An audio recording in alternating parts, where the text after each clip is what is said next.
Hi friends, welcome. I'm glad you're here. I have a super fun video for you today, like a throwback video that I think you're going to enjoy. It's going to have a lot of great little tips and ideas. You don't have to do as elaborate as all this, but you can definitely pick up some great ideas and little techniques you may want to try. I'll give you the resource where I got all the information from and where I got the idea from. Okay, so let's get started. If you're new to my channel, welcome. My name is Marlene. You can find me here a couple of times a week, but I post more than once a day over at my Instagram. I would love for you to follow me there too, and just hit that notification bell because YouTube likes that. Okay, so let's get started. I'm really excited to show you first where I got the idea. This is an advent calendar. I guess you could make it like the real European advent calendar. You can put a little treat in every little tag if you like, but I kept it, it's more like an adult advent calendar, and it's a tag calendar. It's 25 days calendar. I got the idea back in 2009. My friend Janet took me to, I forget her name, but it was a sweet lady near where she lived, and we had like a crop, and she's the one that introduced me to this blog and all these techniques, and actually this whole calendar. I think we did a couple of tags over there at the crop, but I fell in love with it. I ran home, I looked up the blog. I went as far as I printed, because she gives you that resource. She gives you all that in her blog. She has detailed techniques on every single tag. Now there's 25 tags, so it takes a little bit of work. But I enjoyed every single one of them, and it took me, I did it throughout the year. I think I went like in the summer or something when I was introduced to this, and then it took me a while. I printed everything. I opened a folder for her. I mean, this was back in 2009, and I still have this thing. I went ahead and I opened a folder, and every night I would just kind of review the next tag and go over my supplies and everything. They give you a supply list of everything that you're going to need. The blog is called One Lucky Day, I think. Yeah, One Lucky Day, and it's run by the lady named Paula Shaney, I think it's her name. She came on board with Tim Holtz in 2009. So she did this just when she opened her blog. She's like the creative coordinator for Tim Holtz. I looked that up because I knew she uses all the Ranger products. I think Tim Holtz started with Ranger in early 2000 or something, and then this lady came on board in 2009. She created her blog. She does like just a follow-up on everything that Tim Holtz introduces. So anyway, back in 2009, when she first started her blog, that's when I discovered this. So I went ahead and I printed. She goes as far as they're all tags, and the tags are held, the number of the day. Okay, there are 25 tags. The tags, the number of the day of the day is a pin. The tags are like this. I don't know if you can see that. And the pin on top of the tag is the date. What I did with my tags, I made this big, gigantic board, and I covered it with, I think it was felt or batting or something. And then I burlap it and stapled it on the bottom. I'll show you once I display it. And the reason I'm so excited is because I love this calendar so much, but because of my move and everything, I haven't been able to put it out for quite a few years. So I'm so looking forward. I already took everything out, and you know, all the numbers are with the coordinating tags just like I like them. And I just got to put the board up. And I can't wait. So once I put it up, because it takes a little bit to put it up and get it spaced and everything, I'll do a quick little tour of once they're up. But now I just want to show you a few of the tags. I mean, there's 25 tags. I can't go through all of them, but I'll show you a few of them. I went as far as printing her entire manual on every single tag, like I said. But she also has instructions on the number. You know, how to do the numbers. She tells you everything. She tells you, see, this is the board. You've probably seen it. It's all over Pinterest, and a lot of people have done their version of it, but this is their board. This is theirs. And I'll show you my take on it. She tells you all the products that you need, like, for example, to do the little, you know, the punch that you need, the inks, everything, to the embossing powders. They give you details on everything that you would need to create this board. It's like amazing. So let me just show you just a few of my favorite tags. Let me show you their original idea and my take on it. This is day one. This is day one, right? This is the original tag. Some of the supplies I did not have. I was starting out in 2009. I didn't have a lot of the Tim Holtz product. Actually, this project is what pushed me into discovering and using a lot of the Tim Holtz things, and that's when I found out I liked a lot of his stuff. But I didn't have all of my supplies. I worked with what I have, and I did the best I could and took my little take on it. But I love this because it's vintage, and I just love it. Okay, this is day one. This is the little number for day one.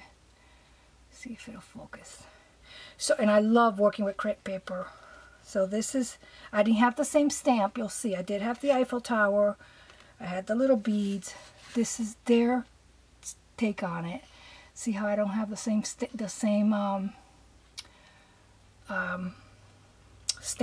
but I did the best I could. Let me show you another one that, oh, I love. This one is so pretty. I didn't have the ribbon, and see, they had, her ribbon was in. This is also a great example how you can take somebody's idea and kind of, you know, turn it around and work with what you have and make it your own, you know, turn it into what you can do with it, you know. So this is the tag, and this is what I came up with. I didn't have the locket she had. I had that locket. I didn't have the same color. I did have that. Oh, and also another thing, this, in her board, this was day 14, and my board is day 2.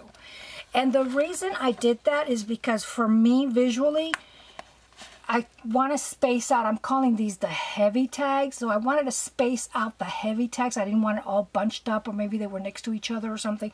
So I moved it around to what I wanted to do with it. But I did have the little, you know, I had the cheesecloth, and I had a little bit of layers, and that was my take on the little piece of wood.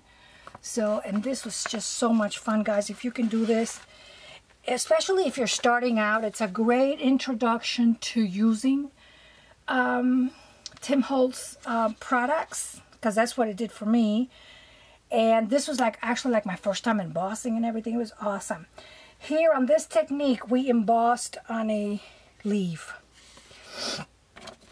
and I think she has like a silk one here or something. I didn't have a silk one. I had one of these that was like I think it was dipped in wax or something.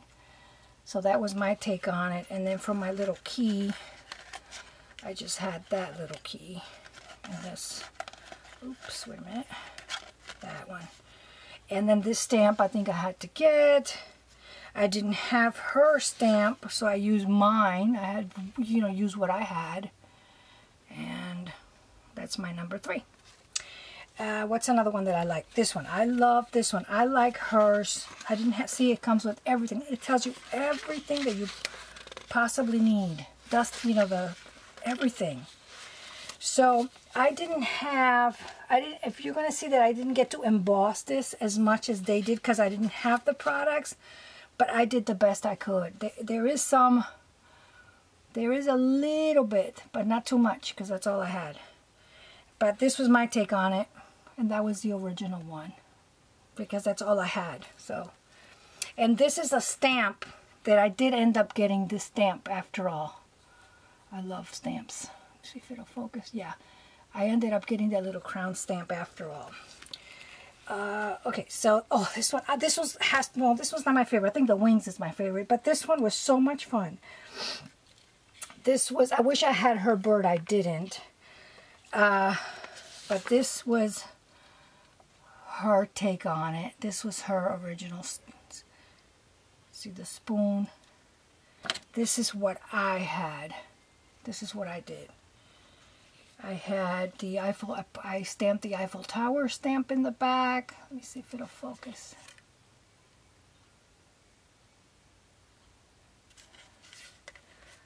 Sometimes it'll want to focus, sometimes it doesn't. Put it back a little bit. I had the Eiffel Tower stamp in the back. Maybe it'll focus now. Sorry, I'm just playing with this camera. And then my little bird is plastic. I think her little bird is like metal. Mine is plastic. What else? Oh, this one. This was the Moulin Rouge thing, which was fun because I had to go hunt the image. I didn't have an image. This was her take on it. Mine, it's number 18 for her, and mine's number 9. And this is what I came up with. I almost had the same trim. See the bottom? This was so much fun. And this was a technique. This was, I don't know if you can see that. It's like an embossed grain. This was so much fun. Let me see if she has it here. This was like an embossed, I had to get the stamp because of course I didn't have the stamp. This was like an embossed technique. It was beautiful the way it turned out. It was almost like I didn't want to cover it. I still remember that. See, she gives you the instructions on everything. Oh, this is that shield. I like this one a lot too. It's right back here. It's my number 13. I didn't put the measuring tape. I don't know why. I guess I didn't have it. But my shield's a little bit different. What I did to my shield, I have like 3. Okay, so let's get back to this one. So on this little pin, I have a tiny little number tag, a little bead, and then my shield with a big gigantic black stone that I love. I think it was from a necklace or something.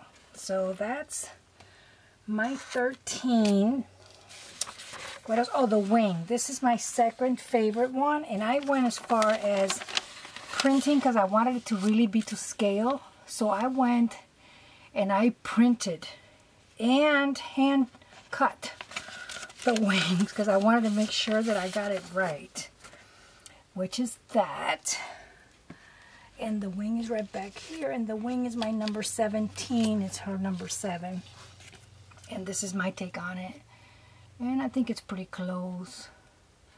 See, it's got all these layers, and I think she did hers in gold, and I did mine in silver, and the crown is different. And I put a little cheesecloth behind my crown. So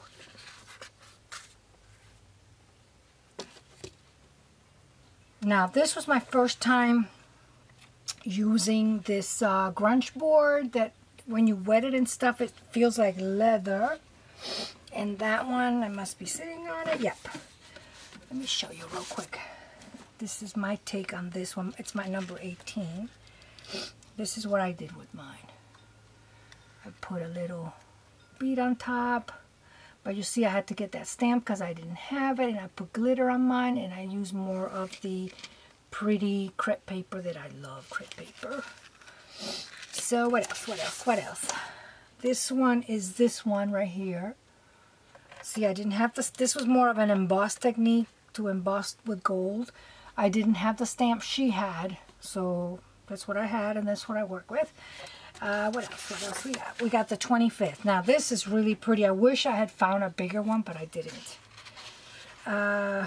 This one must be the little bottle. Let me show you this one. I didn't have that bottle. I had a little old perfume bottle. So I work with what I had. And I didn't have that stamp at the time. I used the swirl stamp because I didn't have that stamp. So that's that one. Let me show you the 25th. This is my take on it. And this is just a little piece of wood I had. And that was my take on it. This is a vintage earring or something. And I didn't want to... It's not that heavy. The little pin can still hold it. It's not that heavy that where the pin couldn't hold it. The pin still holds it. So that was a lot of fun. Now to hold the board, what I did is that my board, it's held in the back with, in the back it's really sturdy, but I pretended that something was holding it. I'll show it to you. So I tied 2 pieces of ribbon, and then on top of the piece of, it looks like this is what's holding the board, but it's not.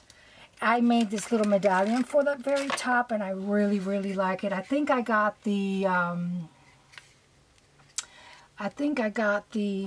me cover this up, maybe that'll bring it to focus. I think I got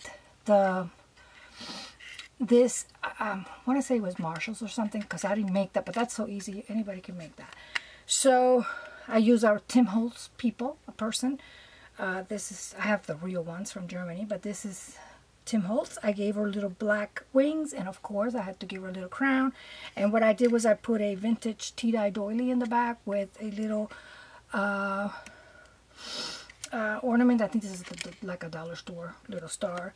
And then I had a piece of an old vintage earring and some black seam binding, because I think what's holding this that comes down from here, it's a black, something black. So that's why I went with black. But see how the back is? There's nothing holding the board. This is just to pretend. So I thought that was so appropriate because of Tim Holtz. So I hope you give some, I hope at least you look up the blog. I'll link it down below. It's called One Lucky Day. And look at this project. It may be something you might want to try, maybe a tag a month or something. That's kind of what I did. I did like a tag a week and took my sweet time. It was just so much fun. I thought you might enjoy seeing this. Okay guys, thanks for coming. I'm glad you were here. I hope you enjoyed everything, and we'll see you soon. God bless. Bye-bye.